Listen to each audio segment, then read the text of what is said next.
Že ahojky, já vás vítám u dnešního videa a v dnešním videu to bude soutěž.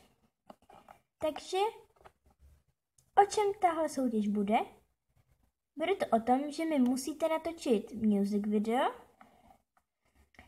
a prvního teda natočíte a musí se to jmenovat music video do soutěže pro LPS Annie. Takhle se to musí jmenovat, protože jestli se to takhle jmenovat nebude, tak to nenajdu, jo? Takže musí se to takhle jmenovat. Až to teda natočíte, tak mi dolů tady po toto video do komentáře napíšete, že se přihlašujete. A já se potom na to vaše video podívám a já se na to video podívám teda. A teda, jaké budou ceny. Takže za první místo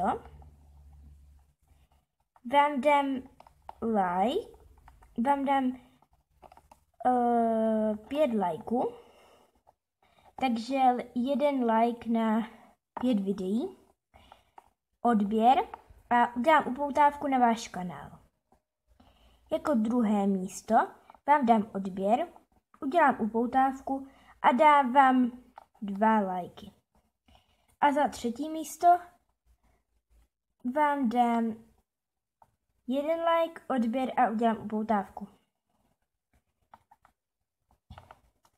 A za čtvrté až 8. místo udělám upoutávku na váš kanál. Jo, a to music video nemusí být úplně nějak jako vymakané, nebo spíš prostě snažte se, ať je to prostě dobré, to video, a ať tam jsou i nějaké efekty, jo. Tak, jo, a na tohle video budete mít 3 týdny. Od tohoto dne budete mít 3 týdny na natočení toho videa a potom pak se podívám na všechny videa a udělám ty místa. Jo, a musí se to jmenovat video do soutěže pro LPS Annie. Takže já myslím, že to bude asi všechno. Tak ahoj!